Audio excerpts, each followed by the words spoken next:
আসসালামু আলাইকুম। সিনেপস একাডেমি আয়োজিত বেলি and love short practice of surgery review ক্লাসে সবাইকে স্বাগতম।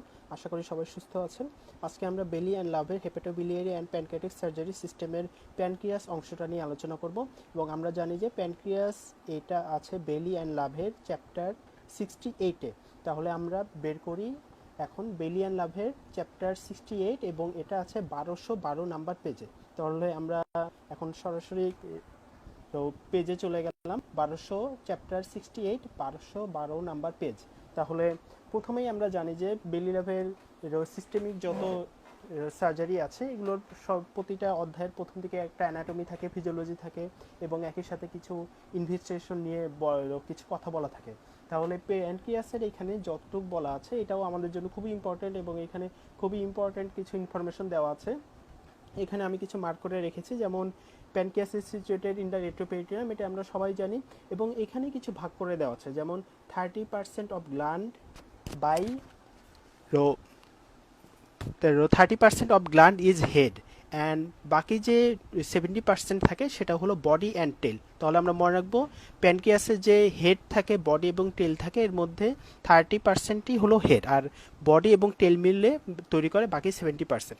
এবং এখানে আরও কিছু ইনফরমেশন দেওয়া আছে, যেমন প্যানক্রিয়াসের আমরা যদি ছবিটা দেখি নিচের দিকে, প্যানক্রিয়াসের আমরা দেখছি যে upper border of the body থেকে দিয়ে যায় হলো স্প্লিনিক আর্টারি। তাহলে স্প্লিনিক আর্টারি যায় along the upper border of the pancreas body of the pancreas and splenic vein pass through the posterior aspect of the body of the pancreas. তাহলে এই কোশ্চেনটা কিন্তু ইম্পর্টেন্ট, আমাদের পরীক্ষাতে আসে যে স্প্লিনিক আর্টারি কোথায় থাকে এবং স্প্লিনিক ভেন কোথায় থাকে। এবং আরেকটি ইম্পর্টেন্ট ইনফরমেশন এখানে আছে যে আমরা যদি এদিকে দেখি লাস্ট লাইনটা, যে behind the neck of the pancreas near its upper border superior mesenteric vein and splenic vein joins to form the portal vein। তাহলে এই কোশ্চেনটা অনেক সময় আসে যে পোর্টাল ভেনটা কোন কোন ভেন দিয়ে ফর্মেশন হয় এবং এটার সাইট অফ ফর্মেশন কোথায়। তাহলে আমরা মনে রাখবো it is formed by fusion of superior mesenteric vein and splenic vein in the behind the neck of the pancreas. আর এখানে আরও কিছু বলা আছে যে প্যানক্রিয়াসের ওয়েট 80 গ্রাম এবং এখানে আমরা জানি যে প্যানক্রিয়াস একটা মিক্সড গ্ল্যান্ড, এখানে এক্সোক্রাইন পোর্শন থাকে এবং এন্ডোক্রাইন পোর্শন থাকে। এন্ডোক্রাইন পোর্শনের এখানে আমরা দেখছি যে এন্ডোক্রাইন পোর্শনটাকে বলা হয় আইলেটস অফ ল্যাঙ্গারহ্যান্স এবং আইলেটস অফ ল্যাঙ্গারহ্যান্সের এখানে 75% থাকে বিটা সেল। বিটা সেলের কাজ হলো ইনসুলিন প্রোডাকশন করা এবং alpha cell or A cell এটার কাজ হলো গ্লুকাগন সিনথেসিস করা। এবং এখানে আরও কিছু সেল দেওয়া আছে, প্রতিটা কোনটা কি রিলিজ করে এটা বলা আছে, আমরা এটা এখান থেকে দেখে নেব। তাহলে আমরা নেক্সট পেজে চলে যাই। নেক্সট পেজ হলো 1213 নাম্বার পেজ। তাহলে 1213 নাম্বার পেজের প্রথম ফার্স্ট কলামের প্রথম অংশটা ইম্পর্টেন্ট আমাদের জন্য। আমরা এখানে এমব্রিওলজিক্যাল ডেভেলপমেন্ট অফ প্যানক্রিয়াস এটা এখানে দেখা যাচ্ছে। এখানে বলা আছে যে specifically there are 9 key process that occur during the pancreatic embryogenesis. তাহলে আমাদের এটা মনে রাখতে হবে যে বেসিক 9 প্রসেস আছে এবং এখানে কিন্তু পাশেই একটা টেবিল আছে, টেবিলে খুব সিস্টেমেটিক ওয়েতে কখন কোন পোর্শন ডেভেলপ করে ওটা বলা আছে 9টা সিরিয়ালে। তাহলে আমরা যদি দেখি এখানে কয়েকটা কোশ্চেন আসতে পারে। একটা হলো যে আমরা জানি যে প্যানক্রিয়াসের ডেভেলপমেন্টের ক্ষেত্রে দুইটা বাড থাকে, একটা ভেন্ট্রাল বাড সামনের দিকে এবং পিছনের দিকে থাকে ডরসাল বাড। পরবর্তীতে দেখা যায় ভেন্ট্রাল বাড এবং ডরসাল বাড দুইটা ফিউশন হয়, আলটিমেটলি প্যানক্রিয়াস ফর্মেশন হয়। তাহলে আমরা যদি দেখি যে আমাদের প্রতিটাই পড়তে হবে এখানে সিকুয়েন্সিয়ালি কোনটা কখন হয়। এর মধ্যে ইম্পর্টেন্ট হলো আমরা যদি দেখি যে contact occurs between the two buds and fusion by the end of 6th week. তাহলে এই কোশ্চেনটা কিন্তু ইম্পর্টেন্ট, অনেক সময় আসে যে during the at the end of 6th week ventral bud and dorsal bud fuse. এবং আরও কিছু আসে যে ভেন্ট্রাল বার্ড থেকে প্যানক্রিয়াসের হেড এবং আনসেনেট প্রসেসটা ডেভেলপ করে। এবং আমরা জানি যে প্যানক্রিয়াসের ক্ষেত্রে দুইটা ডাক্ট থাকে, একটা মেজর প্যানক্রিয়াটিক ডাক্ট এবং ওইটাকে বলা হয় ডাক্ট অফ উইরসাং এবং আরেকটা হলো মাইনর প্যানক্রিয়াটিক ডাক্ট, ওটাকে বলা হয় ডাক্ট অফ সেন্টোরিনি। তাহলে duct of Wirsung is developed by ventral duct and distal portion of the dorsal duct. তাহলে এটা আমাদের মনে রাখতে হবে যে ভেন্ট্রাল ডাক্ট এবং distal portion of the dorsal duct এই দুইটা মিলে তৈরি করে হলো আমাদের main pancreatic duct or duct of Wirsung. এবং যে এখানে যে ডর্সাল ডাক্টের যে প্রক্সিমাল অংশটা বাকি ছিল সেই প্রক্সিমাল অংশটা তৈরি করবে যে accessory duct or duct of Santorini. তাহলে আমাদের এই টেবিলটা খুবই ইম্পর্টেন্ট আমাদের জন্য। এরপর আমরা চলে আসি আমাদের next page 1214 number page. 1214 number পেজে ফিজিওলজি বলা আছে। ফিজিওলজির অংশটা আমাদের জন্য ইম্পর্টেন্ট। এখান থেকে প্রায় কোশ্চেন আসে যে প্যানক্রিয়াসের কি কি ফাংশন। তাহলে আমরা যদি দেখি যে প্যানক্রিয়াস আমরা জানি এটা এনজাইম সিক্রেট করে এবং একই সাথে বাইকার্বনেট সিক্রেট করে, এবং আমরা জানি যে প্যানক্রিয়াটিক যে ফ্লুইড বা সিক্রেশন সেটার পিএইচ হলো এরও অনেক বেশি অ্যালকালাইন, সেটা পিএইচ 8.4।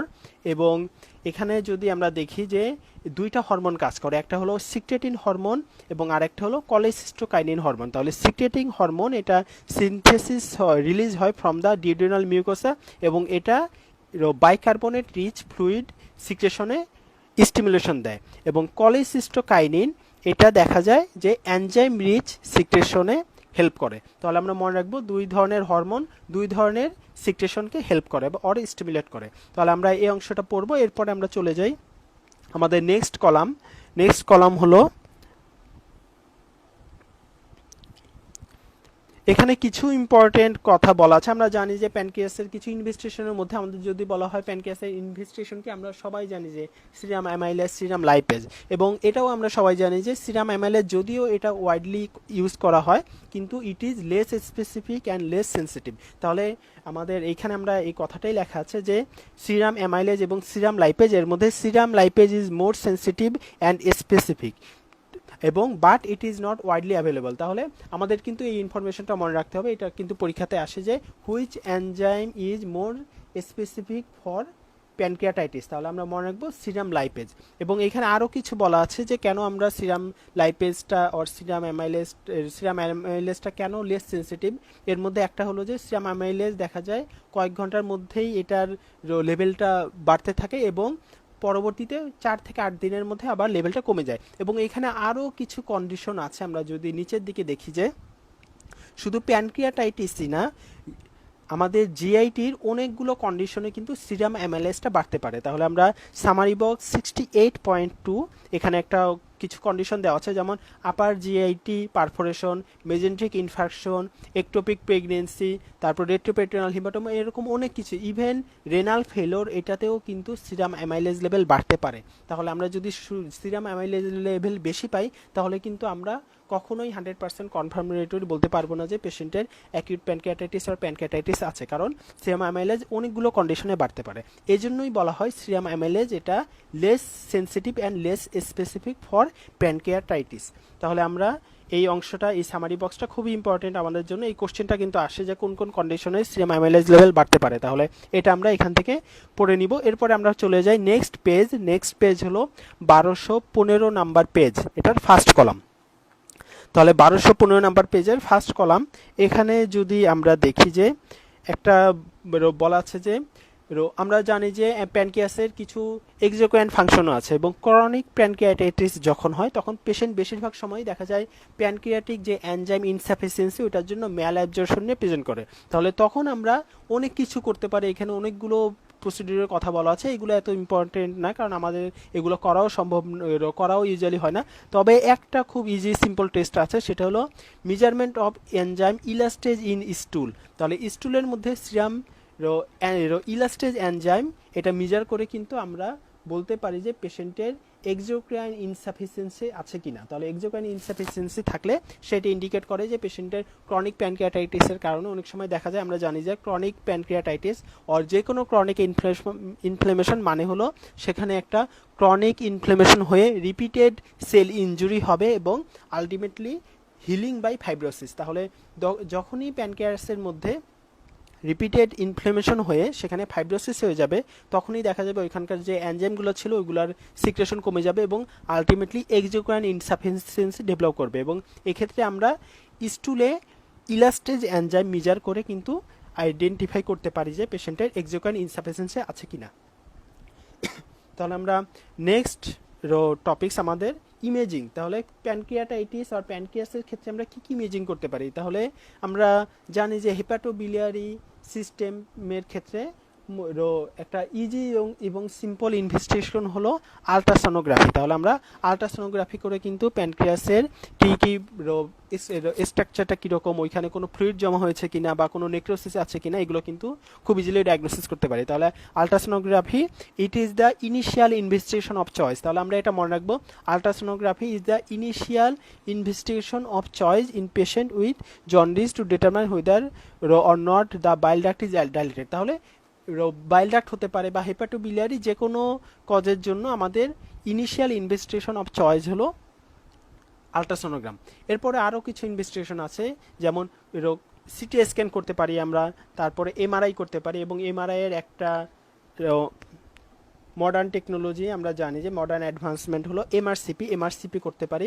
এবং এখানে আরও কিছু ইম্পর্টেন্ট প্যানক্রিয়াটাইটিসের জন্য, সেটা হলো ইআরসিপি। তাহলে ইআরসিপি এটা কিন্তু প্যানক্রিয়াটাইটিসের জন্য ইম্পর্টেন্ট, এবং ইআরসিপি সম্পর্কে আমরা অলরেডি জানি যে এখানে পেশেন্টের নাম, ইআরসিপি মানে হলো এন্ডোস্কোপিক রেট্রোগ্রেড কলেনজিও প্যানক্রিয়াটোগ্রাফি। তাহলে আমরা এন্ডোস্কোপির মাধ্যমে একটা এন্ডোস্কোপ ঢুকাবো এবং দেখা ওইটা দিয়ে যেই অ্যাম্পুলা অফ ভ্যাটার সেখানে আমরা ইন্টিবেশন করে পরবর্তীতে ওইখানে একটা ডাই দিয়ে দেখা হয় যে কোনো ধরনের pancreatic duct or common bile duct বা বিলিয়ারি চ্যানেল এগুলোতে কোনো ধরনের অবস্ট্রাকশন আছে কিনা। তাহলে এরকম এটা করে যদি দেখা যায় প্যানক্রিয়াটিক ডাক্ট বা অ্যাম্পুলা অফ ভ্যাটার এই দিকে কোনো ধরনের অবস্ট্রাকশন, তাহলে কিন্তু আমরা ইআরসিপি করে অবস্ট্রাকশনটা রিলিভ করতে পারি। কোনো স্টোন থাকলে সেটাকে আমরা রিমুভ করতে পারি, বা কোনো যদি স্ট্রিকচার থাকে সেখানে স্টেন্ডিং করতে পারি। ইভেন যদি মনে হয় যে এখানে একটা গ্রোথ আছে ওইখান থেকে আমরা বায়োপসি ম্যাটেরিয়ালও নিয়ে আসতে পারি। তাহলে ইআরসিপি করে আমরা এইসব করতে পারি। তাহলে আমরা নেক্সট পেজে চলে যাই। নেক্সট পেজ হলো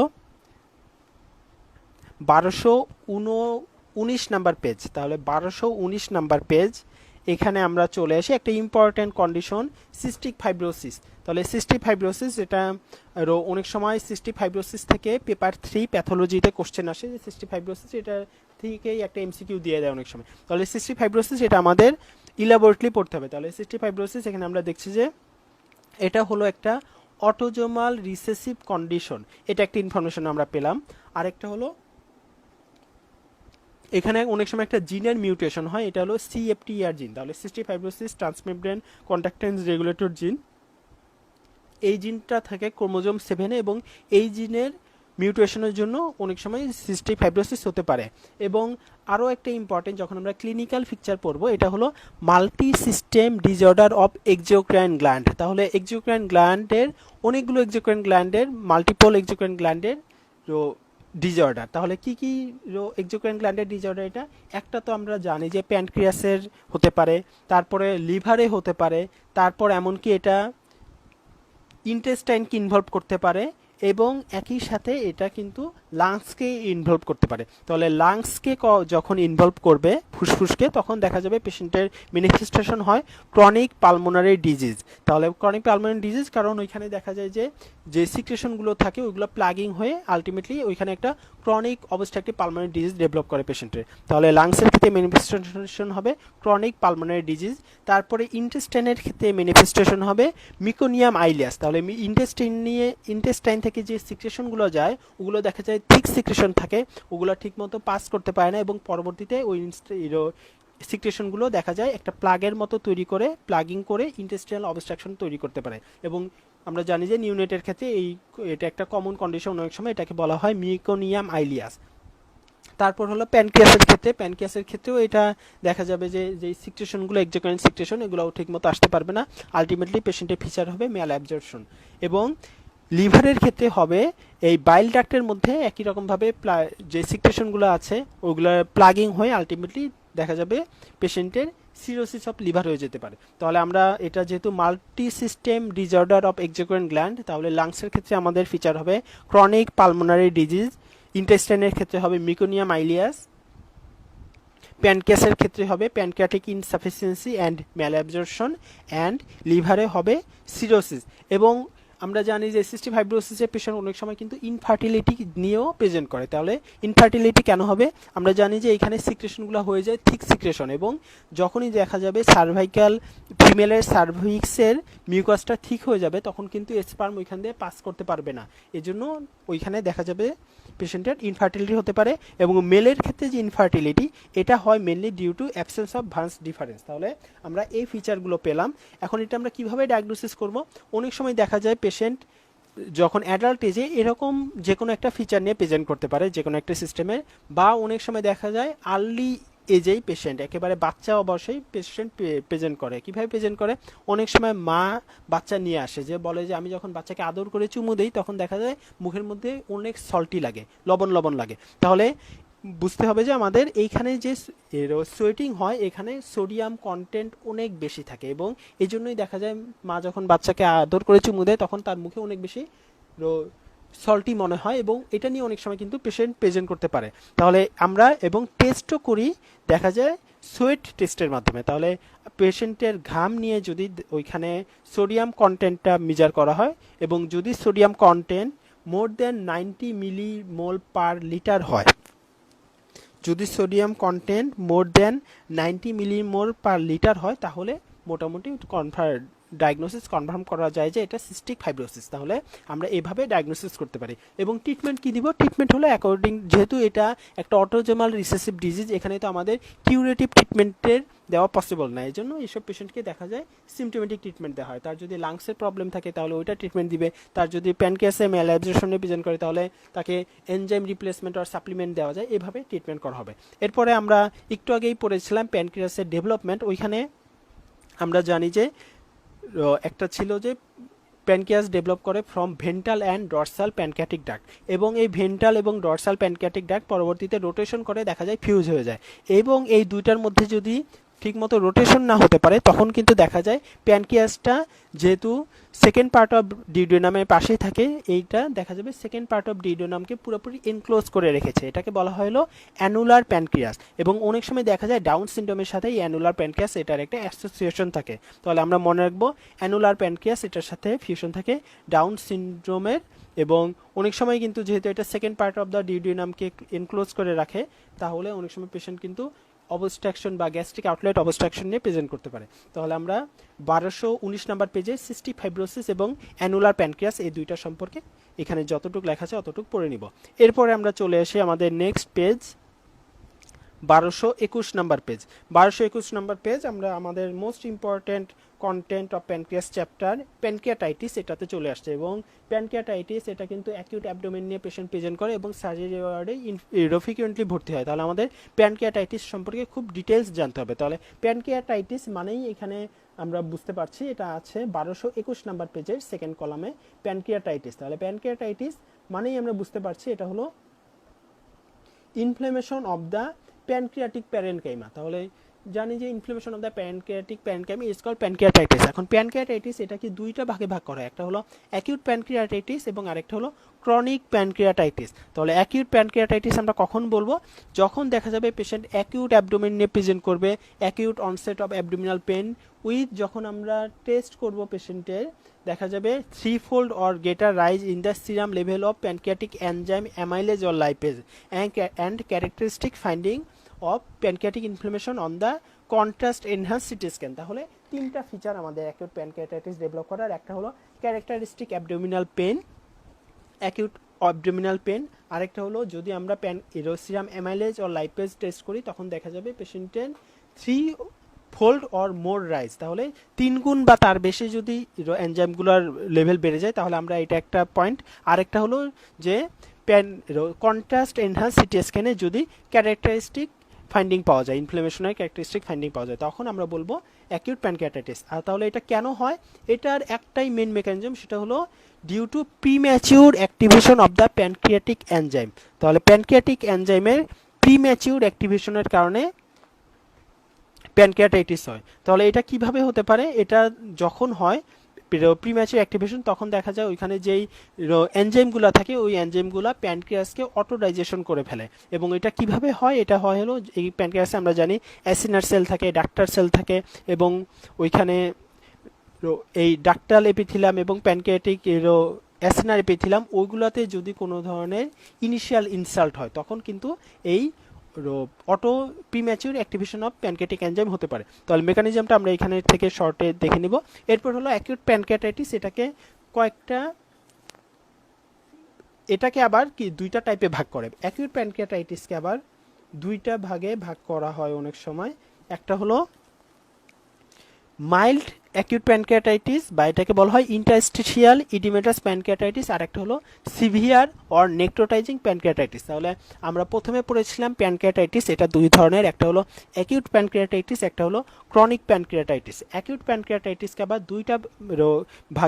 দুইটা ক্যাটাগরিতে ভাগ করা হয়। একটা হলো মাইল্ড ইন্টারস্টিশিয়াল ইডিমেটাস প্যানক্রিয়াটাইটিস, আর একটা হলো সিভিয়ার নেক্রোটাইজিং প্যানক্রিয়াটাইটিস। তাহলে নাম শুনেই আমরা বুঝতে পারছি যে মাইল্ডের মধ্যে পেশেন্টের সিমটম থাকবে মাইল্ড এবং এখানে মেনলি থাকবে ইডিমেটাস, যার কারণ যে কোনো ইনফ্লামেশন হলেই তো সেখানে ইডিমা হয়, তাহলে ইডিমেটাস প্যানক্রিয়াটাইটিস। আর সিভিয়ারে দেখা যাবে ওইখানে আলটিমেটলি নেক্রোসিস হয়ে যায়। তাহলে দুইটা আমরা ক্যাটাগরি পড়লাম। এরপর আমরা চলে যাই আমাদের next page 1222 number page. 1222 number পেজে আমরা দেখছি যে অ্যাকিউট প্যানক্রিয়াটাইটিস একটু আগে আমরা পড়লাম দুইটা ক্যাটাগরি, এখন আমরা পড়ব অ্যাকিউট প্যানক্রিয়াটাইটিসের কি কি ফেজ আছে। ফেজ, তাহলে অ্যাকিউট প্যানক্রিয়াটাইটিসের দুইটা ফেজ, একটা হলো আর্লি ফেজ আর একটা হলো লেট ফেজ। আর্লি ফেজে কি হবে? আর্লি ফেজে দেখা যায় পেশেন্টের অনেক সময় দেখা যায় সিস্টেমিক যে প্রবলেমগুলো, ইনফ্ল্যামেটরি সাইনগুলো, ওগুলো ডেভেলপ করবে, পেশেন্টের এসআইআরএস হবে।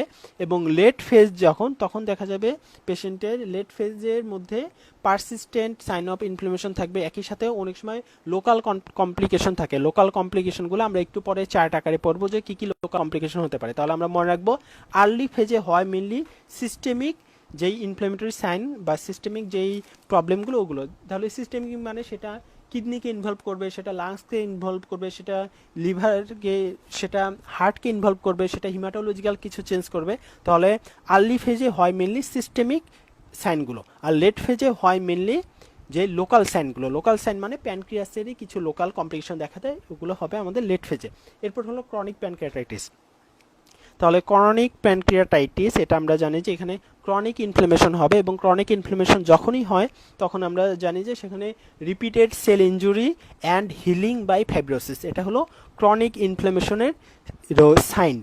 তাহলে ক্রনিক ইনফ্লামেশন যখন হবে তখন ফাইব্রোসিস হওয়ার কারণে দেখা যাবে প্যানক্রিয়াসের যে এক্সোক্রাইন অংশ এবং বা এন্ডোক্রাইন অংশ এগুলো দেখা যাবে আলটিমেটলি পেশেন্টের ঠিকমতো ফাংশন করতে পারবে না, এবং অনেক সময় পেশেন্ট দেখা যায় যে সে প্যানক্রিয়াটিক ইনসাফিসিয়েন্সি, ম্যালঅ্যাবজর্পশন বা এন্ডোক্রাইন সিস্টেমের জন্য ডায়াবেটিস এগুলো নিয়ে প্রেজেন্ট করে। তাহলে আমরা ক্রনিক প্যানক্রিয়াটাইটিস সম্পর্কে জানলাম। এরপরে আমরা চলে আসি অ্যাকিউট প্যানক্রিয়াটাইটিসের কজ। তাহলে 1222 নাম্বার পেজের summary box 68.5 summary box possible causes of acute pancreatitis. তাহলে এখানে আমরা কিছু দেখি, এখানে অনেকগুলো কজ দেওয়া আছে, এটা একটা মেমোনিক দিয়ে অনেক সময় মনে রাখা হয়, সেটা হলো আই গেট স্ম্যাশড। তাহলে আমরা এই মেমোনিকটা দিয়ে প্যানক্রিয়াটাইটিস এটা মনে রাখতে পারি। তাহলে আই গেট স্ম্যাশড, এটা যদি আমরা এখানে দেখি তাহলে কিন্তু আমরা এটার সাথে মিলে বলতে পারি। তাহলে আই দিয়ে হলো ইডিওপ্যাথিক, তারপর জিইটি, জি দিয়ে হলো গলস্টোন, তারপর ইতে হলো ইআরসি, ইতে হলো ইথানল বলা হয়, এবং ইথানল আমরা জানি এটা হলো অ্যালকোহল অর ইথানল। টিতে হলো ট্রমা, তারপর SMASHED।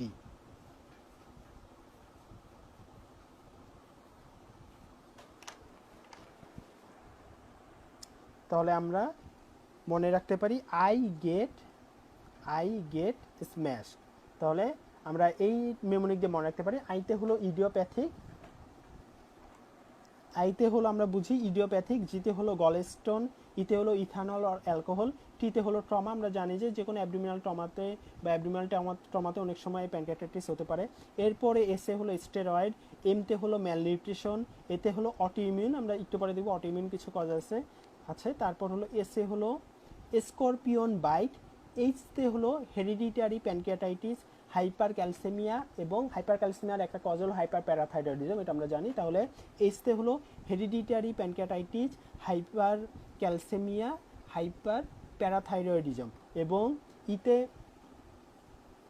আমরা যদি দেখি ইতে হলো ইআরসিপি। তাহলে পরের ইতে হলো ইআরসিপি এবং ডিতে হলো ড্রাগ। তাহলে আমরা যদি এখন বক্সটার সাথে পরবর্তীতে মিলিয়ে নিব, আমরা এখন দেখি এখানে দেওয়া আছে, যেমন গলস্টোন দেওয়া আছে, অ্যালকোহলিজম দেওয়া আছে, অ্যাবডোমিনাল ট্রমা দেওয়া আছে, আমরা পড়েছি। এরপরে হলো এখানে দেওয়া আছে এইচ দিয়ে আমরা পড়েছিলাম হাইপার প্যারাথাইরয়েডিজম, হাইপার ক্যালসেমিয়া এবং হেরেডিটারি প্যানক্রিয়াটাইটিস, এবং আরও কিছু আছে আমাদের, যেমন ইনফেকশন, ভাইরাল ইনফেকশন। তাহলে আইতে হবে ইডিওপ্যাথিক হবে, এবং আরেকটা হলো ইনফেকশন, যেমন ভাইরাল ইনফেকশন হতে পারে। ইম্পর্টেন্ট হলো মামস এবং কক্সাকি ভাইরাস। এবং এখানে কিছু ড্রাগ আছে ইম্পর্টেন্ট, যেমন ড্রাগের ক্ষেত্রে আমরা দেখছি যে স্টেরয়েড আছে, অ্যাজাথ্রিওফিন আছে, তারপর অ্যাসপারাজিনেস আছে, ভালপ্রিক অ্যাসিড আছে, থায়াজাইড আছে। তাহলে এই ড্রাগগুলো আমাদের পড়তে হবে। অনেক সময় কিন্তু কোশ্চেন দেয় যে কোন কোন ড্রাগ প্যানক্রিয়াটাইটিসের সাথে রিলেটেড, তাহলে আমরা এই ড্রাগগুলোর নাম পড়বো। এই কোশ্চেনটা কিন্তু আমাদের ইম্পর্টেন্ট, এটা ফার্মাকোলজিতে সেকেন্ড পার্টে আসতে পারে এবং থার্ড পার্টেও আসতে পারে। তাহলে এই ড্রাগগুলো প্যানক্রিয়াটাইটিস করতে পারে। আরেকটা হলো আমরা ড্রাগ আরও কিছু আছে, যেমন বেলি লাভের ভিতরের দিকেই দেওয়া আছে, একটা হলো স্ট্যাটিন, এবং ডায়াবেটিসের জন্য আমরা ইউজ করি যেটা গ্লিপটিন। তাহলে স্ট্যাটিন যেটা আমরা লিপিড লোয়ারিং এজেন্ট, এবং গ্লিপটিন এগুলোও কিন্তু দেওয়া আছে, যে ওগুলোও যদিও এভিডেন্স কম কিন্তু বেলিলাভে দেওয়া আছে। তাহলে আমরা ড্রাগের মধ্যে এগুলোর সাথে স্ট্যাটিন, লিপিড লোয়ারিং এজেন্ট এবং গ্লিপটিন, সিটাগ্লিপটিন আমরা ইউজ করি জানি ডায়াবেটিসের ক্ষেত্রে। তাহলে এগুলোও কিন্তু আমরা এখানে লিখে রাখতে হবে। তাহলে আমাদের কজেস অফ দ্য প্যানক্রিয়াটাইটিস এটা শেষ। এরপর আমরা চলে আসি আমাদের এই পেজেরই সেকেন্ড কলামের শেষের দিকে, নিচের দিকে আছে ক্লিনিক্যাল প্রেজেন্টেশন। তাহলে ক্লিনিক্যাল প্রেজেন্টেশন এটা আমাদের সবচেয়ে সহজ। আমরা জানি যে প্যানক্রিয়াটাইটিসের পেশেন্ট মোর কমনলি অ্যাকিউট অ্যাবডোমেন নিয়ে প্রেজেন্ট করে, এবং অ্যাকিউট অ্যাবডোমেন মানে অ্যাকিউট অ্যাবডোমিনাল পেন নিয়ে প্রেজেন্ট করে। তাহলে অ্যাকিউট অ্যাবডোমিনাল পেন বা যে কোনো পেন আমরা ইজিলি ইলাবোরেট করতে পারি বাই সক্রেটিস। তাহলে সক্রেটিস যে দিয়ে কিন্তু আমরা এই ক্লিনিক্যাল ফিচার পুরোটা মনে রাখতে পারি। তাহলে আমরা এখানে যদি দেখি সক্রেটিসের ক্ষেত্রে, তাহলে এসে হবে সাইট। তাহলে সাইট অফ পেন কোথায়? সাইট অফ পেন আমরা জানি যে এটা ইউজুয়ালি দেখা যায় এপিগ্যাস্ট্রিয়ামে পেন হতে পারে, বা এটা অনেক সময় হাইপোকন্ড্রিয়ামেও পেনটা চলে যেতে পারে। তাহলে মোর কমন সাইট হলো এপিগ্যাস্ট্রিয়াম। এরপরে অনসেট, এটা হলো র্যাপিড অনসেট, এবং দেখা যায় পেশেন্টের হঠাৎ করে পেশেন্ট বলে যে তার হঠাৎ করে পেন শুরু হয়েছে, এবং কয়েক মিনিটের মধ্যে বা এক ঘন্টার মধ্যে দেখা যায় পেশেন্টের পুরো সিভিয়ার পেন ডেভেলপ করে ফেলে। তাহলে এটা হলো rapid onset or acute onset of pain. এটা হলো প্যানক্রিয়াটাইটিসের একটা ফিচার। এবং আরেকটা হলো ক্যারেক্টার, সেটা হলো ক্যারেক্টার আমরা জানি যে এটা হলো সিভিয়ার এক্সক্রুশিয়েটিং পেন, পেশেন্ট কিন্তু দেখা যায় অ্যাগোনাইজিং পেন। তাহলে এটা মনে রাখতে হবে, ক্যারেক্টার হলো এক্সক্রুশিয়েটিং পেন। এরপর হলো রেডিয়েশন কোথায় করে? আমরা জানি যে প্যানক্রিয়াটাইটিসের পেন ইউজুয়ালি রেডিয়েট করে ব্যাকে, ইভেন এটা কিন্তু চেস্ট ওয়ালেও রেডিয়েট করতে পারে। এবং চেস্ট ওয়ালে রেডিয়েট করলে একটা পেশেন্টের সিভিয়ার অ্যাবডোমিনাল পেন যেটা চেস্ট ওয়ালে রেডিয়েট করছে, তাহলে এটাকে এই ক্ষেত্রে কিন্তু আমাদের অবশ্যই এমআই এক্সক্লুড করতে হবে। তাহলে রেডিয়েশন হতে পারে ব্যাকে অর চেস্ট ওয়ালে, এটা আমাদের মনে রাখতে হবে। এরপর হলো এতে হলো অ্যাসোসিয়েটেড সিমটম। তাহলে অ্যাসোসিয়েটেড সিমটম কী কী আছে? এখানে জানি যে প্যানক্রিয়াটাইটিসের পেশেন্টের নজিয়া থাকে, ভমিটিং থাকে, তারপর হিককাপ থাকে। তাহলে এগুলো হলো অ্যাসোসিয়েটেড সিমটম। এরপরও টিতে হলো টাইমিং। তাহলে টাইমিং হলো এটা দেখা যায় কনস্ট্যান্ট একটা পেন। এই নর্মালি দেখা যায় অন্যান্য অ্যাবডোমিনাল পেন অনেক সময় একটু পরে ভালো হয়ে যায়, কিন্তু প্যানক্রিয়াটাইটিসের পেন কোনোভাবেই ভালো হতে চায় না, ইভেন স্ট্রং অ্যানালজেসিক দিয়েও পেনটা ভালো হতে চায় না। এই জন্য এটা হলো কনস্ট্যান্ট একটা পেন। এরপর হলো ইতে হলো এক্সিপিরেটিং অর রিলিভিং ফ্যাক্টর। তাহলে আমরা জানি যে প্যানক্রিয়াটাইটিসের পেন এটা এমনিই বাড়তে থাকে। আর রিলিভিং অনেক সময় বলা হয় যে পেশেন্ট যদি লিনিং ফরওয়ার্ড পজিশন, বা আমরা থার্ড ইয়ারে পড়েছিলাম যেটা Mohammedan pair position or lining forward, সামনের দিকে পেশেন্ট অনেক সময় ঝুঁকে বসলে দেখা যায় একটু সে রিলিভ হয়তো বা পেতে পারে। আর এসতে হলো সিভিয়ারিটি। তাহলে সিভিয়ারিটি নিয়ে আমরা জানি যে এটা হলো সিভিয়ার পেন থাকে পেশেন্টের, এবং এই পেন অন্যান্য পেনের মতো না যে অল্প একটু পেন হলো, ডাল পেন হলো ভালো হয়ে যায়, এটা হলো সিভিয়ার পেন থাকে। তাহলে আমরা এই সক্রেটিস দিয়ে প্যানক্রিয়াটাইটিসের ক্লিনিক্যাল ফিচারগুলো মনে রাখতে পারি। তাহলে আমরা এরপরে চলে যাই আমাদের নেক্সট পেজ হলো 1223 নাম্বার পেজ। তাহলে 1223 নাম্বার পেজে আমরা তো পেনের ক্যারেক্টারিস্টিক্স পড়লাম। এরপরে আমরা কি কি সিমটম সাইন দেখব। তাহলে সাইনের মধ্যে এটা আমরা জানি যে পেশেন্টের সিস্টেমিক ইনফ্লামেটরি সাইন সিমটম করে, এবং এসআইআরএস এইটা প্যানক্রিয়াটাইটিস থেকে কিন্তু এসআইআরএস হতে পারে। তাহলে এসআইআরএস এর এখানে যে ফিচারগুলো দেওয়া আছে, ফিচারগুলো আমরা এর আগে পড়েছি বেলি লাভের ইনফেকশন চ্যাপ্টারে। এখান থেকেও আমরা আরেকবার একটু দেখে নিতে পারি এসআইআরএস এর কী কী ফিচার। এর মধ্যে যদি 2 বা তার বেশি ফিচার থাকে তাহলে আমরা বলতে পারবো পেশেন্টের সিস্টেমিক ইনফ্লেমেটরি রেসপন্স সিনড্রোম হচ্ছে। তাহলে এসআইডিএসের ফিচারগুলো আমরা এখান থেকে পড়বো। একই সাথে অনেক সময় দেখা যায় পেশেন্টের ব্লিডিংয়ের কারণে আর হিমোরেজের কারণে কিন্তু দুইটা সাইন পাওয়া যায়, একটা হলো কুলেন সাইন আর একটা হলো grey Turner sign. Kulen sign হলো ব্রুশিং অ্যারাউন্ড দ্য আম্বিলিকাস, তাহলে আম্বিলিকাসের চারপাশে যদি ব্লিডিংয়ের সাইন সিমটম বা ওর ব্রুশ থাকে তখন আমরা বুঝতে পারবো এটা কুলেন সাইন। আর যদি দেখা যায় ফ্ল্যাঙ্কে পেশেন্টের যদি ফ্ল্যাঙ্কে বা ল্যাটারাল অ্যাবডোমিনাল ওয়াল সেখানে যদি ব্লিডিং থাকে তখন সেটা হলো গ্রে টার্নার সাইন। অনেক বইয়ে আরও এক সাইনের একটা বলা আছে সেটা হলো ফক্স সাইন। ফক্স সাইন হলো ব্লিডিং অ্যারাউন্ড দ্য আর ecchymosis around the inguinal ligament, তাহলে ইঙ্গুইনাল লিগামেন্টের ওইখানে যদি হয় তখন এটাকে অনেক সময় বলা হয় ফক্স সাইন, যদিও এটা বেলিয়ে লাভে দেওয়া নাই তবু আমরা এটা মনে রাখতে পারি ফক্স সাইন।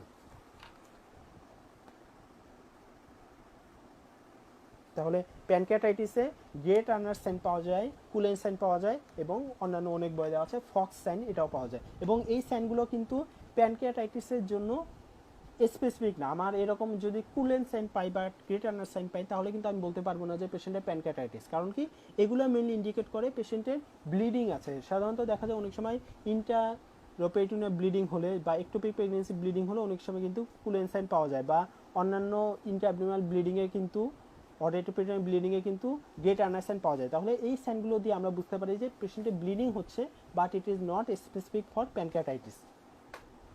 তাহলে এরপরে আমরা চলে আসি প্যানক্রিয়াটাইটিসের সিভিয়ারিটি স্কোরিং। তাহলে অ্যাসেসমেন্ট এটা আমাদের একটু জানতে হবে যে প্যানক্রিয়াটাইটিসের সিভিয়ারিটি অ্যাসেসমেন্ট করার জন্য দুইটা স্কোরিং সিস্টেম আছে, দুই ধরনের। একটা হলো স্পেসিফিক ফর প্যানক্রিয়াটাইটিস আর একটা হলো নন স্পেসিফিক ফর প্যানক্রিয়াটাইটিস। তাহলে আমরা যদি দেখি র্যানসন এবং Glasgow scoring system, this two are specific for acute pancreatitis. তাহলে আমরা মনে রাখবো অ্যাকিউট প্যানক্রিয়াটাইটিসের জন্য র্যানসন এবং গ্লাসগো স্কোরিং সিস্টেম এগুলো হলো স্পেসিফিক।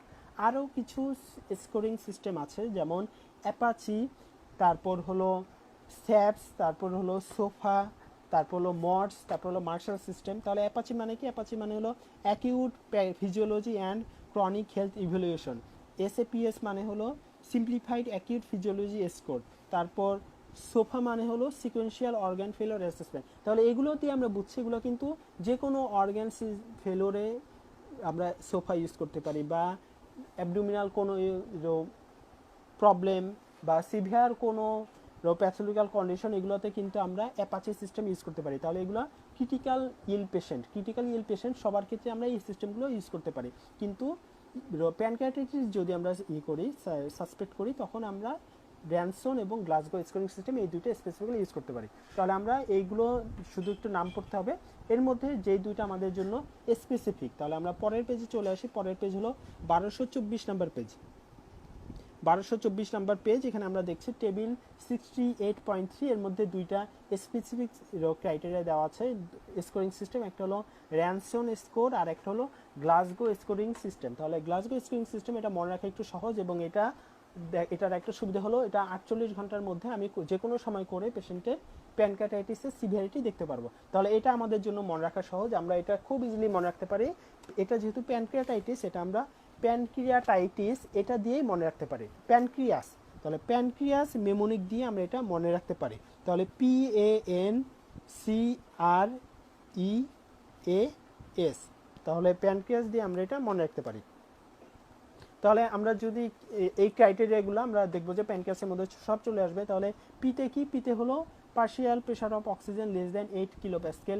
এতে হলো এজ, পেশেন্টের এজ যদি মোর দ্যান 55 ইয়ার্স হয়। তারপরে এনতে হলো নিউট্রোফিল অর ডাব্লিউবিসি কাউন্ট যদি মোর দ্যান 15,000 বেশি হয়। এরপর হলো সিতে হলো ক্যালসিয়াম, যদি calcium level less than 2 millimole per litre হয়। এরপর হলো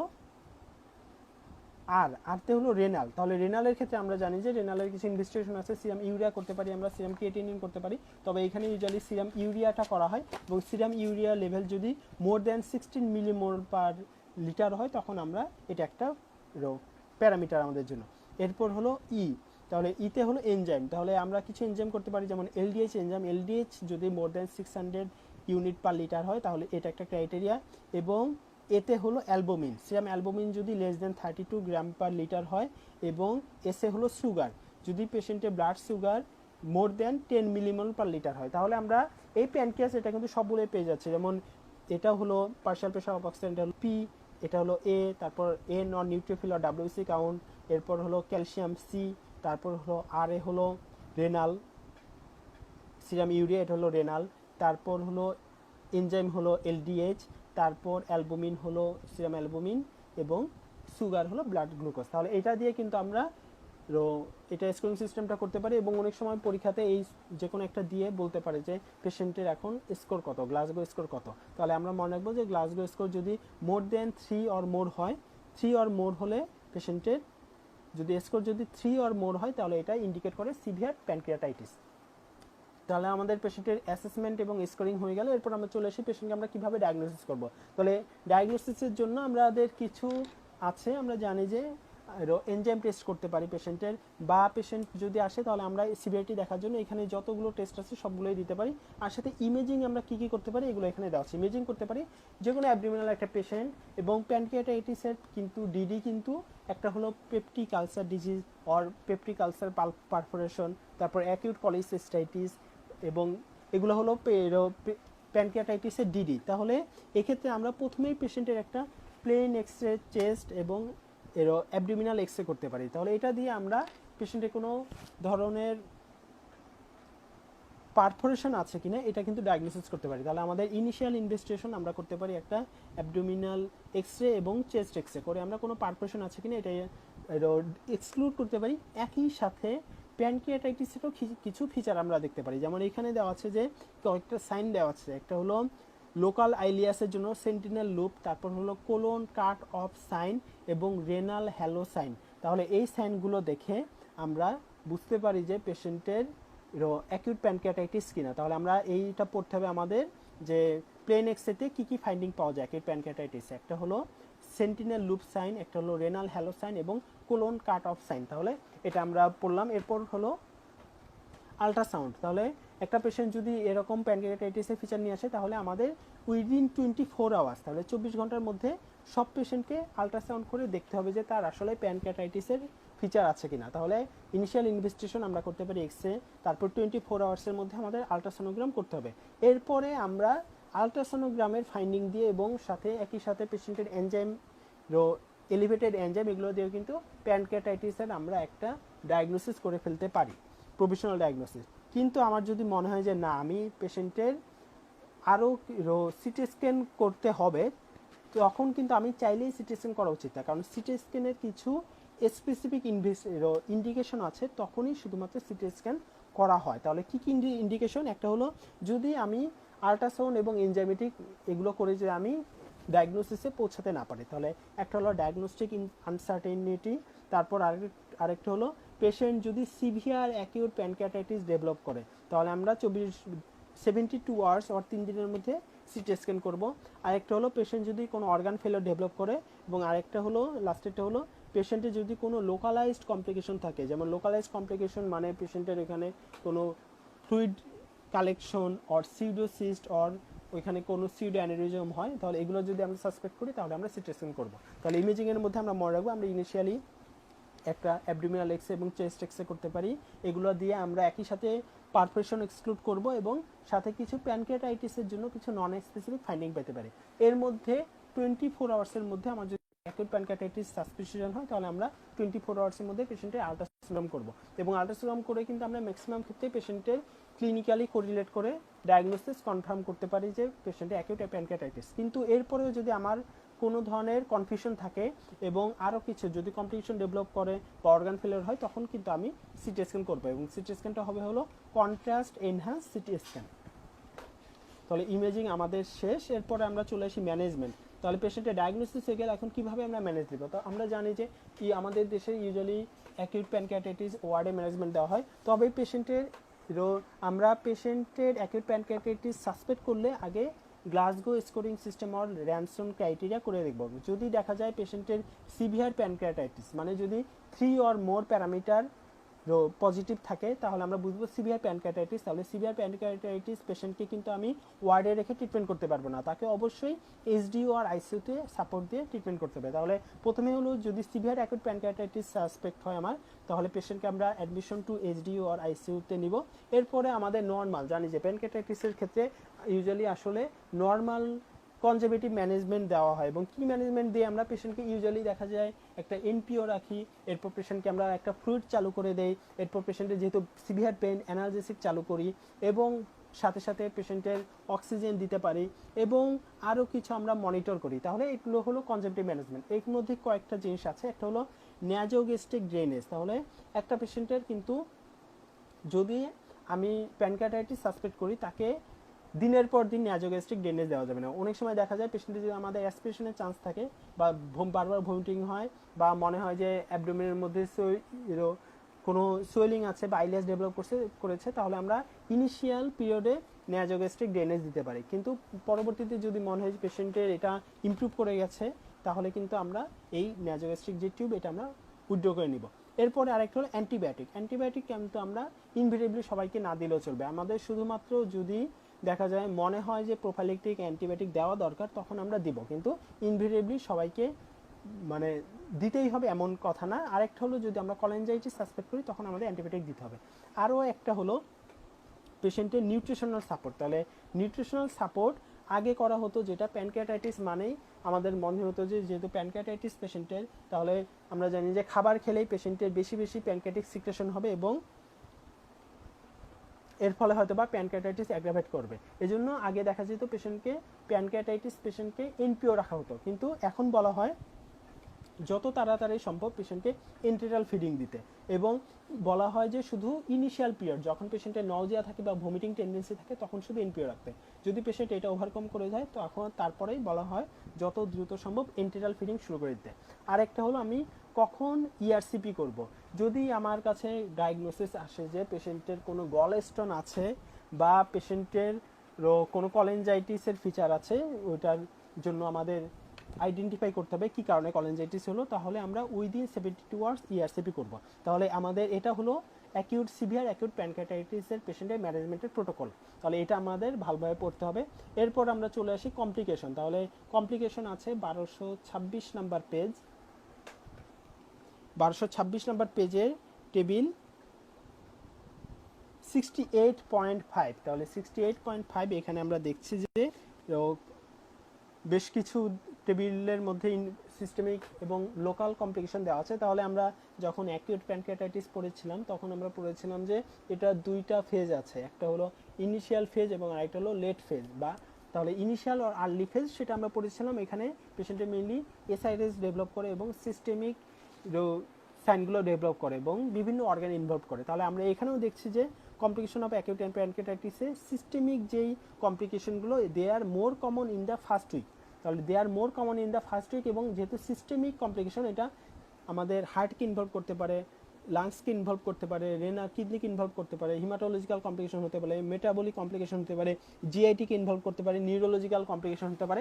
মানে এটা বডির ওভারঅল পুরো হোল বডিকে ইনভলভ করতে পারে, সব সিস্টেমকেই, এবং এটা হলো more common during the first week. আর একটা আমরা পড়েছিলাম হচ্ছে লেট ফেজ। লেট ফেজের গুলো হয় মেনলি লোকাল কমপ্লিকেশন। তাহলে আমরা লেট ফেজ মানে আফটার দ্য ফার্স্ট উইক, এবং এটা হলো লোকাল কমপ্লিকেশন। লোকাল মানে কি কি, ওইখানে যেই প্যানক্রিয়াসের মধ্যে দেখা যাবে যে ফ্লুইড কালেকশন হতে পারে, এবং নর্মালি দেখা যায় যে অনেক সময় ফ্লুইডের মধ্যে এগুলো স্টেরাইল থাকে, বা অনেক সময় ওগুলো ইনফেক্টেড হয়ে যায়। তাহলে ইনফেক্টেড থাকলে ইনফেক্টেড প্যানক্রিয়াটিক নেক্রোসিস হতে পারে, বা স্টেরাইল প্যানক্রিয়াটিক নেক্রোসিস হতে পারে, বা আলটিমেটলি ওই অ্যাবসেস ইনফেকশন হয়ে অ্যাবসেস ফর্মেশন হতে পারে, বা সিউডোসিস ডেভেলপ করতে পারে, অ্যাসাইটিস ডেভেলপ করতে পারে, প্যানক্রিয়াটিক অ্যাসাইটিস। তাহলে এগুলো হলো আমাদের লোকাল কমপ্লিকেশন। তাহলে আমরা কমপ্লিকেশন এইভাবে ভাগ করে পড়বো, কোনটা সিস্টেমিক কমপ্লিকেশন এবং কোনটা লোকাল কমপ্লিকেশন। এরপরে আমরা চলে আসি, আমরা কমপ্লিকেশন পড়লাম, এর মধ্যে একটা লোকাল কমপ্লিকেশন, এটা হলো আমাদের জন্য ইম্পর্ট্যান্ট, এটা হলো প্যানক্রিয়াটিক সিউডোসিস্ট। তাহলে আমরা চলে আসি আমাদের next page 1228 number page. 1228 number পেজের ফার্স্ট কলামের নিচের দিকে আমরা চলে আসি, প্যানক্রিয়াটিক সিউডোসিস্ট। তাহলে প্যানক্রিয়াটিক সিউডোসিস্ট নাম শুনেই আমরা বুঝতে পারছি যে এটা হলো সিউডোসিস্ট, মানে কি ফলস একটা সিস্ট। তাহলে সিস্টের ডেফিনিশন আমরা জানি যে collection of fluid in a cavity which is line by epithelium lining. তাহলে যখন সিস্টের লাইনিংয়ের মধ্যে এপিথেলিয়াম থাকবে তখন সেটাকে আমরা বলি ট্রু সিস্ট। আর যদি দেখা যায় অনেক সময় ফ্লুইড কালেকশন হয় কিন্তু তার চারপাশে যে ক্যাভিটি ওটার মধ্যে কোনো এপিথেলিয়াম থাকে না, তখন এটাকে আমরা বলতে পারি সিউডোসিস্ট। তাহলে প্যানক্রিয়াটিক সিউডোসিস্ট এখানে আমরা দেখছি যে it is a collection of amylase rich fluid enclosed in a well defined wall of the fibrous or granulation tissue. তাহলে এখানে আমরা দেখছি যে যে ওয়ালটা আছে সেখানে কিন্তু কোনো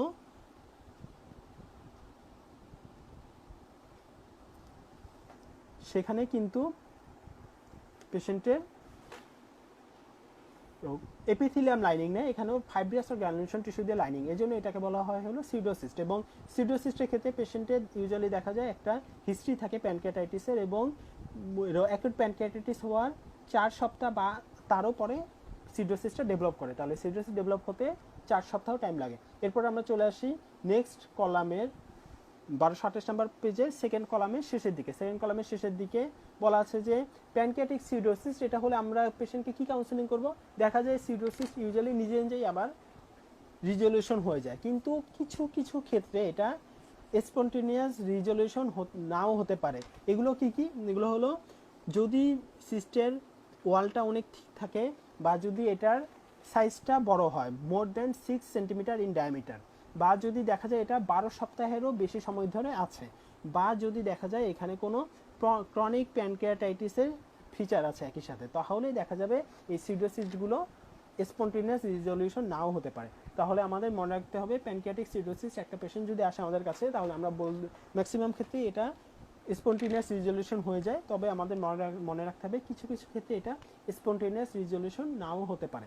তাহলে আমাদের প্যানক্রিয়াটিক সিউডোসিস্ট এটা আমরা কখন ইন্টারভেনশন করব? তাহলে যেহেতু এটা নিজে নিজে রিজলিউশন হয়ে যায়, তাহলে কিন্তু আমাদের এটার জন্য কোনো ধরনের ট্রিটমেন্টের দরকার নেই। তবে কয়েকটা ক্ষেত্রে আমরা এটার জন্য থেরাপিউটিক ইন্টারভেনশন নিতে হবে। যেমন কি কি ক্ষেত্রে? একটা হলো যদি এটা সিমটম প্রোডাকশন করে, একটা পেশেন্ট আসলে সে বলছে যে পেশেন্টের পেইন হয় বারবার, বা পেশেন্টের দেখা যায় যে ঠিকমতো খাওয়া দাওয়া করতে পারে না, বাউল অবস্ট্রাকশন হয়ে গেছে এই সিউডোসিস্ট প্রেশার দেওয়ার কারণে, তখন কিন্তু আমাদের এটার জন্য ইন্টারভেনশন নিতে হবে। আরেকটা হলো যদি কোনো কমপ্লিকেশন ডেভেলপ করে, তাহলে কী কী কমপ্লিকেশন ডেভেলপ করতে পারে?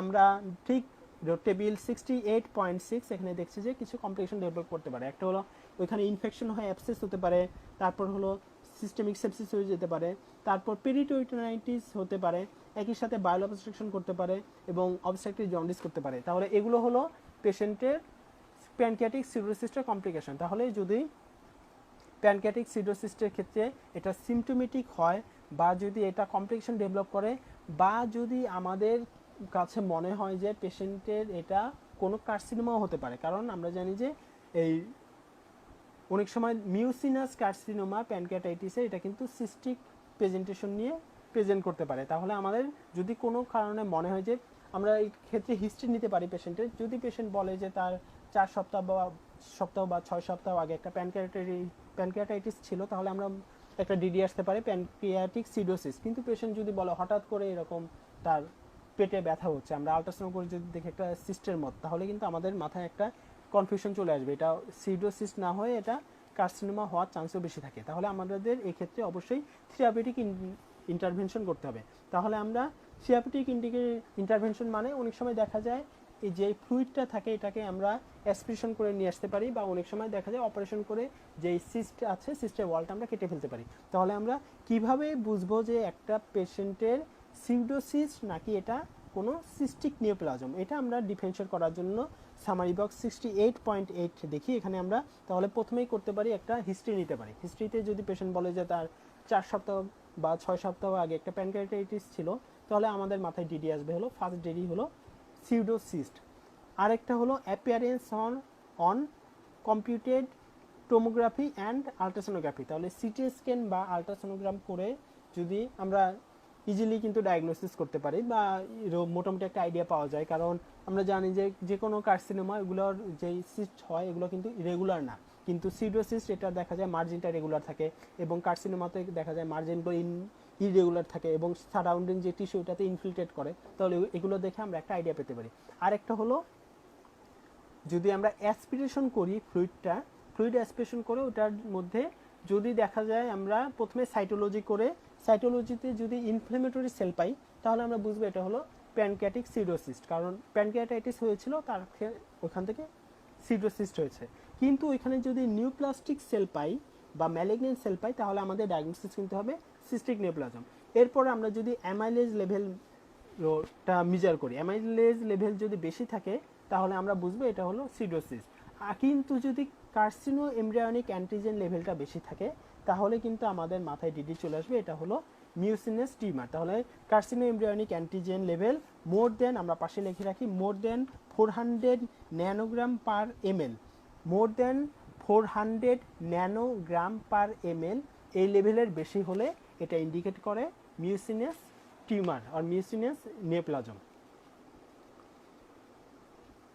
তাহলে আমরা ক্রনিক প্যানক্রিয়াটাইটিস সম্পর্কে আমরা একটু আগে পড়েছি কি ধরনের ফিচার পাওয়া যায়। এটাতে মোট কমনলি পাওয়া যায় হলো পেশেন্টের একটা ক্রনিক পেন থাকে, সাথে পেশেন্টের ম্যাল অ্যাবজর্পশনের একটা সিমটম থাকে। তাহলে এইটা আমরা আমাদের আর এখান থেকে বেশি পড়ার দরকার নেই। অনেক সময় একটা কোশ্চেন জিজ্ঞেস করে এটা হলো ট্রপিক্যাল প্যানক্রিয়াটাইটিস। তাহলে ট্রপিক্যাল প্যানক্রিয়াটাইটিস হলো অনেক জায়গায় দেখা যায়, ইন্ডিয়ার কেরালা বা এশিয়ার অন্যান্য অনেক জায়গায়, আফ্রিকাতেও যারা কাসাভা খায় বা যারা কেরোসিন ইউজ করে তাহলে তাদের ক্ষেত্রে কিন্তু অনেক সময় এই ওই এরিয়াতে যারা থাকে তাদের ক্ষেত্রে প্যানক্রিয়াটাইটিস হতে পারে। এটাকে বলা হয় হলো ট্রপিক্যাল প্যানক্রিয়াটাইটিস। তাহলে আমরা এটা নিয়ে এখান থেকে এই অল্প একটু এটা পড়ে নিব।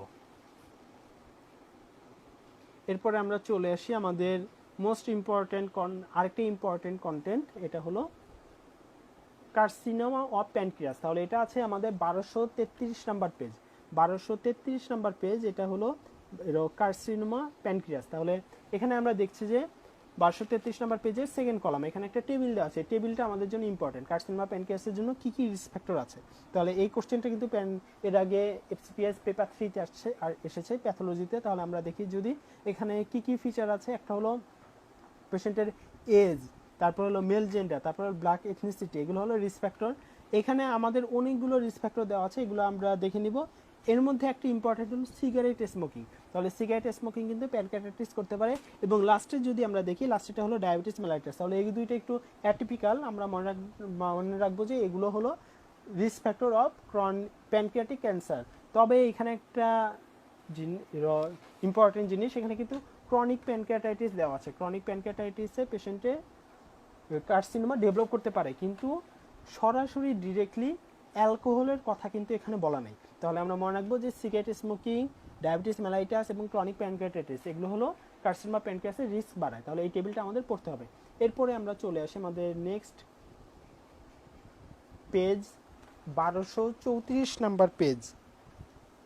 1234 নাম্বার পেজের ফার্স্ট কলাম এখানে হলো প্যাথোলজি দেওয়া আছে। এখানে অল্প একটু অংশ আমাদের জানতে হবে। তাহলে প্যানক্রিয়াসের যে কার্সিনোমা এটা মোর দেন 85% ক্ষেত্রে এটা হলো ডাক্টাল অ্যাডিনোকার্সিনোমা। তাহলে আমরা মনে রাখবো most common type of pancreatic carcinoma is ductal adenocarcinoma. It is about 85% ductal adenocarcinoma. এবং ডাক্টাল কার্সিনোমা এখানে সম্পর্কে আরও কিছু কথা বলা আছে। এটা দেখা যায় অনেক সময়ই কার্সিনোমা, আমরা জানি যে carcinoma head of the pancreas, তাহলে দেখা যায় most commonly in the head of the gland. তাহলে কার্সিনোমার হেড অফ দ্য প্যানক্রিয়াসকে মেনলি ইনভলভ করে। এবং এখানে আরও কিছু ফিচার দেওয়া আছে যে এখানে ফাইব্রোসিস হতে পারে এবং সাথে ductal adenocarcinoma include locally typically along the nerve sheath. তাহলে নার্ভ শিটকে এটা ইনভলভ করতে পারে এবং তখন দেখা যায় পেশেন্ট কিন্তু অনেক সময় পেন নিয়ে প্রেজেন্ট করে। তাহলে আমরা এটা এখান থেকে এই অংশটুকু পড়ব। এরপর হলো ক্লিনিক্যাল ফিচার। তাহলে একটা পেশেন্ট যদি carcinoma of head of the pancreas নিয়ে আসে তাহলে অনেক সময় দেখা যায় পেশেন্টের মোস্ট কমন ফিচার বা মোস্ট কমন প্রেজেন্টেশন হলো জন্ডিস নিয়ে। এবং জন্ডিস এটা কোন ধরনের জন্ডিস হবে আমরা জানি, জন্ডিস 3 ধরনের, একটা হলো প্রি হেপাটিক, একটা হলো হেপাটিক এবং একটা হলো post hepatic or obstructive jaundice. তাহলে এটা অবশ্যই যেহেতু প্যানক্রিয়াসের মধ্যে প্যানক্রিয়াসের জন্য জন্ডিসটা হচ্ছে, তাহলে এটা হবে হলো post hepatic or obstructive jaundice. এবং অবস্ট্রাকটিভ জন্ডিসের কিছু ফিচার আমরা জানি, পেশেন্টের এখানে যেহেতু কনজুগেটেড বিলিরুবিন লেভেলটা বেড়ে যায় তাই পেশেন্টের প্লুরাইটাস হবে, এবং একই সাথে পেশেন্টের ডার্ক ইউরিন হবে এবং পেল স্টুল হবে। তাহলে প্লুরাইটাস, ডার্ক ইউরিন এবং পেল স্টুল এগুলো হলো আমাদের অবস্ট্রাকটিভ জন্ডিস, এটার ফিচার। এবং আমরা আরেকটা জানি, যদিও এটা এই বইয়ে নাই, যে অবস্ট্রাকটিভ জন্ডিসকে আবার অনেক বইয়ে 3টা ভাগে বলা হয়। একটা হলো প্রোগ্রেসিভ জন্ডিস, একটা হলো ফ্লাকচুয়েটিং জন্ডিস এবং আরেকটা হলো ইন্টারমিটেন্ট জন্ডিস। তাহলে আমরা যে ফ্লাকচুয়েটিং জন্ডিস জানি যে এইটা ইউজুয়ালি অনেক বই বলা আছে যে পেরি অ্যাম্পুলারি কার্সিনোমা ওটাতে হয়। এবং ইন্টারমিটেন্ট জন্ডিস মানে পেশেন্টের জন্ডিস থাকে, আবার কয়েকদিন পরে জন্ডিস ভালো হয়ে যায়, আবার দেখা যায় কয়েকদিন পর জন্ডিস হতে পারে। এটা ইউজুয়ালি হয় যদি কোনো কারণে স্টোন দিয়ে বাইল ডাক্ট অর সিবিডি যদি অবস্ট্রাকশন হয়। তাহলে স্টোনটা যখন বিলারি চ্যানেল পাস করে চলে যায় তখন পেশেন্টের জন্ডিস ভালো হয়ে যায়, আবার নতুন একটা স্টোন এসে যখন ব্লক করে দেয় তখন আবার জন্ডিস হয়। এটা হলো intermittent type of obstructive jaundice. আর আরেকটা হলো progressive type of obstructive jaundice. এটা হয় হলো এই carcinoma of the head of the প্যানক্রিয়াসে। কারণ একটা কার্সিনোমা হচ্ছে, এটা যত আস্তে আস্তে বড় হবে তত বেশি অবস্ট্রাকশন করবে এবং আলটিমেটলি পেশেন্টের জন্ডিসটা হবে হলো প্রোগ্রেসিভ। তাহলে আমাদের এখানে মেন ফিচার হবে জন্ডিস এবং সাথে জন্ডিসের কারণে প্লুরাইটাস, ডার্ক ইউরিন এবং পেল স্টুল, এবং একই সাথে ম্যালাবজেশনের কারণে স্টিটোরিয়া হতে পারে।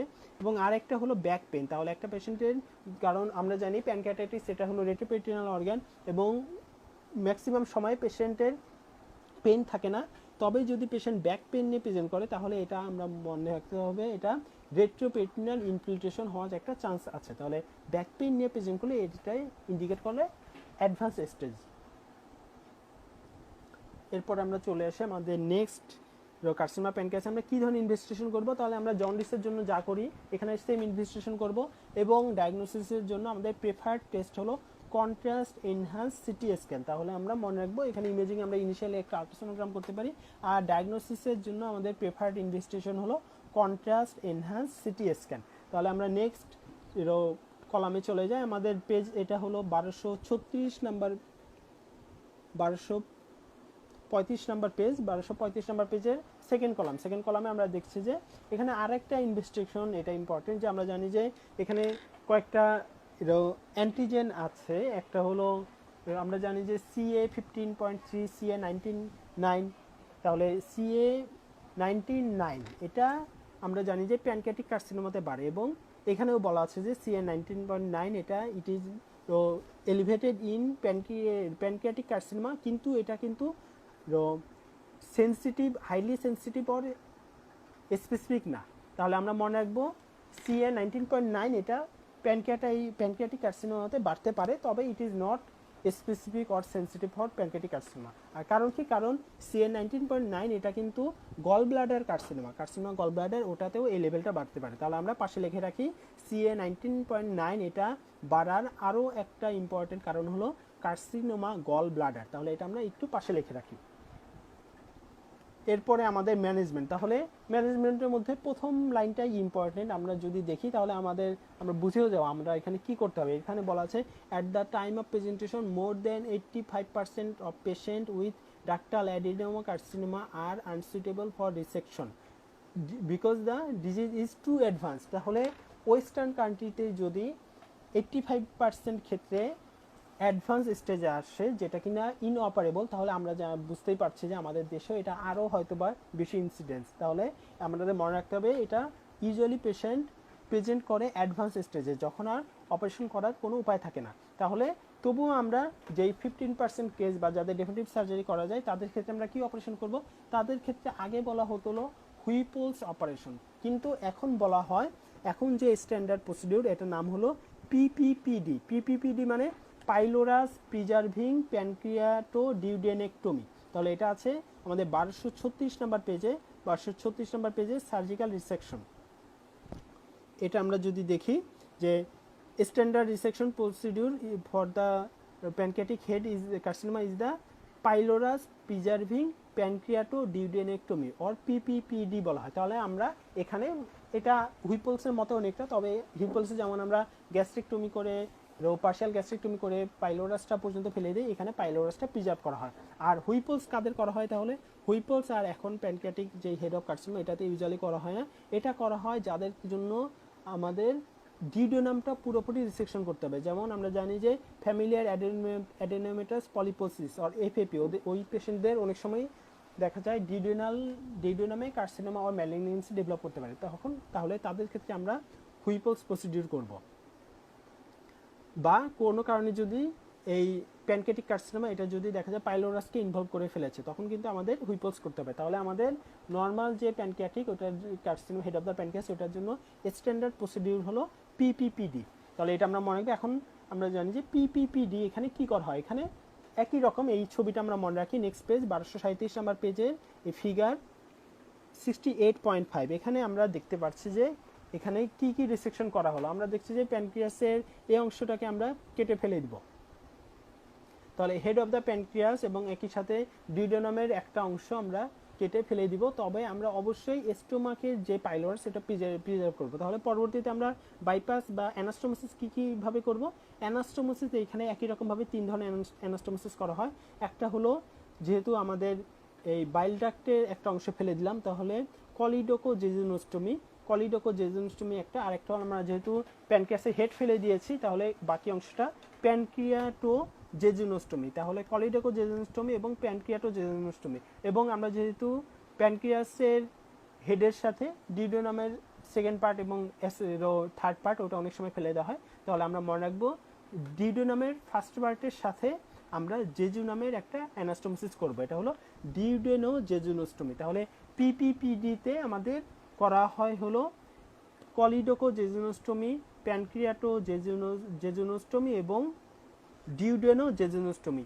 এই হুইপলসেও অনেকটা একই রকম করা হয়। হুইপলসে এই দুইটা অ্যানাস্টোমোসিস ঠিকই আছে, তবে এই ক্ষেত্রে হুইপলসে দেখা যায় পার্শিয়াল গ্যাস্ট্রেক্টমি করা হয়। এই জন্য হুইপলসে এটা হলো গ্যাস্ট্রোজেজনোস্টোমি। তাহলে হুইপলসে যেহেতু আমরা পাইলোরাস ফেলে দিই, এর জন্য স্টোমাকে বাকি অংশের সাথে জেজুনামে অ্যানাস্টোমোসিস করতে হয়। কিন্তু পিপিপিডিতে আমরা যেহেতু ডিউডেনামের ফার্স্ট পার্ট পর্যন্ত রাখি, এর জন্য ডিউডেনোজেজনোস্টোমি এটা আমরা অ্যানাস্টোমোসিস করব। এরপরে আমাদের লাস্ট টপিক্সে চলে আসে, আমরা অপারেশন করলাম। তবে আমরা জানি যে 85% কেসেই পেশেন্ট আসে ইনঅপারেবল কন্ডিশনে। তাহলে ইনঅপারেবল কন্ডিশনে পেশেন্ট যদি আসে, আমরা পেশেন্টকে অনেক সময় বলে দেই যে অন্যান্য কার্সিনোমার ক্ষেত্রে আপনার এখন অপারেশনের ক্ষেত্রে আর কিছু করার নাই, আপনি বাসায় যান, আপনি বেশি খাওয়া দাওয়া করেন এবং পরিবারের সাথে সময় কাটান। এবং কিন্তু প্যানক্রিয়াটিক কার্সিনোমা এই ক্ষেত্রে আমরা যদি পেশেন্টকে বলি আপনি ঠিক মতো খাওয়া দাওয়া করেন, আপনি ঠিক যা খেতে ইচ্ছা হয় তা খান, তখনই পেশেন্ট আমাকে বলবে যে স্যার আমি তো খেতেই পারি না, কারণ খেলেই বমি লাগে, বা খাওয়ার একটু পরেই দেখা যায় পেট ভরা ভরা লাগে, বা এমন ব্যথা যে খেতেই কিছু ইচ্ছা করে না। তখন কিন্তু আমার এই পেশেন্টকে বাসায় পাঠিয়ে দেওয়া যাবে না। তখন যদিও আমি ডেফিনিটিভ কোনো ম্যানেজমেন্ট করতে পারছি না, তবুও আমাকে অবশ্যই পেশেন্টকে প্যালিয়েটিভ কিছু ম্যানেজমেন্ট দিতে হবে। তাহলে প্যালিয়েটিভ ম্যানেজমেন্ট এটা আছে 1239 নাম্বার পেজের সামারি বক্স 68.10। তাহলে এখানে আমরা দেখছি যে প্যালিয়েটিভ কী কী নিতে পারি। যদি পেশেন্টের জন্ডিস থাকে তাহলে এখানে biliary বাইপাস করা যায়, যদি যেই ডাক্তার অবস্ট্রাকশন হয়ে আছে ওই ডাক্তারের মধ্যে একটা স্টেন্টিং করে ফেলা যায়। যদি এমটিং থাকে পেশেন্টের, গ্যাস্ট্রিক এমটিং এর প্রবলেম, তাহলে আমরা গ্যাস্ট্রোএন্টেরোস্টমি করব। যদি দেখা যায় পেন থাকে বেশি, তাহলে পেন রিলিফের জন্য আমরা অ্যানালজেসিক দিব। একই রকমভাবে পেশেন্টের লাইফস্টাইল ইমপ্রুভমেন্টের জন্য আমরা মিজাইল নেবে। এটা হলো আমাদের প্যালিয়েশন অফ দ্য প্যানক্রিয়াটিক ক্যান্সার। তাহলে এতটুকু পড়লে আমরা আশা করি আমাদের প্যানক্রিয়াস থেকে যত কোশ্চেন আসবে সব অ্যান্সার করতে পারবো। এরপর আমরা একটা আমাদের লিভারের মধ্যে, যেহেতু একটু অনেকে বলতে পারে যে লিভারের হয়তো বা একটু বেশি টপিকস মনে হয়েছে, তাহলে আমরা ওটার জন্য লিভার চ্যাপ্টারের কয়েকটা ইম্পর্টেন্ট টপিকস এটা আমরা এখন দাগিয়ে দিব যে কোন কোন ইম্পর্টেন্ট টপিকস পড়তে হবে। কারণ লেকচারের মধ্যে কারো যদি মনে হতে পারে যে লিভার এত বড় কেন, তাদের ক্ষেত্রে যেন ওইটার জন্য প্রবলেম না হয়, তাহলে তারা এই সিলেক্টিভ টপিকসগুলো পড়ে নিলেই আশা করি হবে। তাহলে লিভার আছে আমাদের বেলি লাভের চ্যাপ্টার 65। এখান থেকে আমরা শুধু কোন কোন টপিকস পড়তে হবে এটা একটু এখানে বলে দিব। তাহলে লিভার চ্যাপ্টার 65 এবং এটা আছে পেজ নাম্বার 1153। তাহলে এখান থেকে আমরা যদি দেখি, প্রথমে আমাদের ইন্ট্রোডাকশনে কিছু কথা বলা আছে, এটা আমরা এখান থেকে পড়ে নিব। এরপর হলো anatomy of the liver. Anatomy of the লিভারে এখানে যতটুকু দাগানো আছে এতটুকু আমাদের পড়তে হবে। অ্যানাটমি অফ লিভার পুরাটুকু এবং লিভারের ব্লাড সাপ্লাইয়ের মধ্যে এতটুকু অংশ এটা আমরা পড়ে নিব। এরপর হলো structure of the haulm of the liver, এইটা নিয়ে যত কথা বলা আছে এখানে সব পড়তে হবে, সম্পূর্ণটাই ইম্পর্টেন্ট। এরপর হলো next page 1154 number page venous drainage of the liver, venous drainage of the liver সম্পর্কে এবং segmental anatomy of the liver সম্পর্কে এখানে যত কথা বলা আছে বেলভাবে সবগুলো আমাদের পড়তে হবে। এরপর আমরা চলে আসি আমাদের next page 1155 number page. 1155 number পেজের summary box 65.2 main function of the liver. এটা অনেক সময় পেপার 2 ফিজিওলজিতে কোশ্চেন আসে, এটা আমাদের এই বেলি ল্যাব থেকে পড়তে হবে। এরপর হলো পেজ নাম্বার 1155 এর টেবিল 65.1, এখানে কিছু রুটিন অ্যাভেলেবল টেস্ট দেওয়া আছে, এই টেস্টগুলো সম্পর্কে আমাদের পড়তে হবে টেবিল 65.1। এবং একই সাথে এইখানে নিচে যে এলপি কখন বাড়ে, এসটি কখন বাড়ে, জিজিটি কখন বাড়ে এবং পেশেন্টের অ্যালবুমিন লেভেল কখন বাড়ে, এইটা সম্পর্কে কিছু ইম্পর্টেন্ট ইনফরমেশন দেওয়া আছে যেটা আমাদের পেপার 2 এর জন্য খুবই ইম্পর্টেন্ট, এটা আমাদের এখান থেকে পড়তে হবে। এরপর চলে আসি আমরা নেক্সট পেজ 1156 নাম্বার পেজের summary box 65.3 causes of acute liver failure, এটা আমাদের পড়তে হবে। এরপরে আমরা চলে আসি 1158 নাম্বার পেজ ইআরসিপি। তাহলে ইআরসিপি হেপাটোবিলিয়ারি সিস্টেমের জন্য খুবই ইম্পর্ট্যান্ট এবং ইআরসিপি সম্পর্কে এখানে ইম্পর্টেন্ট কিছু ইনফরমেশন দেওয়া আছে, এটা এখান থেকে পড়তে হবে। এরপরে আমরা চলে আসি আমাদের next page 1160 number page. 1160 number পেজের সামারি বক্স 65.7, 65.7 এর এই সামারি বক্সটা আমাদের পড়তে হবে, কিভাবে আমরা লিভার ট্রমা পেশেন্টের ম্যানেজমেন্ট করব।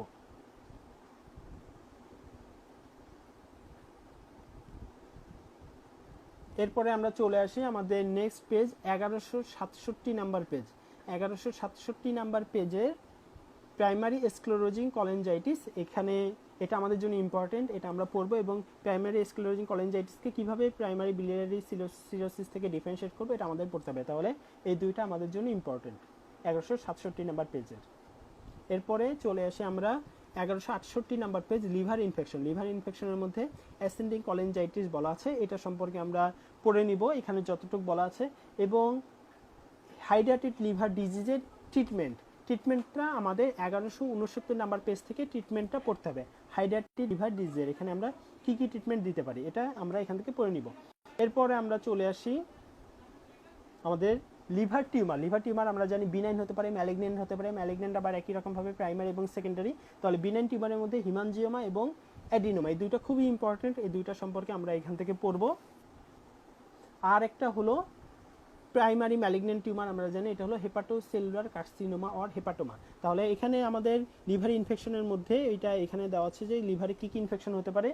1173 নাম্বার পেজের টেবিল 65.5, 1173 নাম্বার পেজের টেবিল 65.5, এটা এই টেবিলের মধ্যে খুবই ইম্পর্টেন্ট এবং খুবই শর্টকাটে আমাদের কী কী ইনফেকশন হতে পারে ওটার ম্যানেজমেন্ট ট্রিটমেন্ট সহকারে দেওয়া আছে, এটা আমাদের অবশ্যই এখান থেকে পড়তে হবে।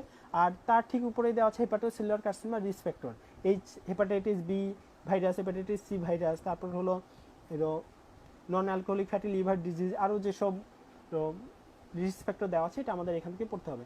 এরপরে আমরা চলে আসি আমাদের লাস্ট টপিক, একটা হলো আমরা হেপাটোসেলুলার কার্সিনোমাতে সার্জিক্যাল প্রিন্সিপাল কী কী। সার্জিক্যাল প্রিন্সিপাল আমরা জানি যে এমনভাবে ডিসেকশন করতে হবে যেন সম্পূর্ণ টিউমারটাও রিসেকশন হয়ে যায়, আবার একই সাথে অ্যাডিকুয়েট লিভার টিস্যু থাকে যেন যেটা লিভারের ফাংশনটা মেনটেন করতে পারে। তাহলে এটাই হলো সার্জিক্যাল প্রিন্সিপাল, এটা একটু আমরা মনে রাখবো। আর যেহেতু এখন লিভার ট্রান্সপ্লান্টেশন আমাদের দেশে হচ্ছে, তাহলে এটা নিয়ে পার্ট 1 কোশ্চেন আসতে পারে। লিভার ট্রান্সপ্লান্টেশন সম্পর্কে আমরা মিলান ক্রাইটেরিয়া কি এখানে দেওয়া আছে এটা আমাদের পড়তে হবে। তাহলে আমাদের এটা হলো শর্টকাটে, কেউ যদি শর্টকাটে বেলি ল্যাব থেকে লিভার চ্যাপ্টার পড়তে চায় তাহলে এটা তাদের জন্য আশা করি এটাই ম্যাক্সিমাম অংশ কভার করে যাবে। তবে সবচেয়ে ভালো হয় লেকচারে যতটুকু পড়া হয়েছে ওইখানে একটু ডিটেলসে পড়ানো হয়েছে, তাহলে আমরা ওই লেকচার পড়ার পরে শর্টকাটের প্রিপারেশন নেওয়ার জন্য লিভারে এই অংশটুকুর উপর জোর দিব। তাহলে থ্যাংক ইউ সবাইকে কষ্ট করে আমাদের লেকচার শোনার জন্য, এবং কোনো টপিকস নিয়ে কোনো কনফিউশন হলে কমেন্ট করে জানাবেন, তাহলে ওটার আমরা অ্যান্সার দেওয়ার চেষ্টা করব। সবাইকে ধন্যবাদ।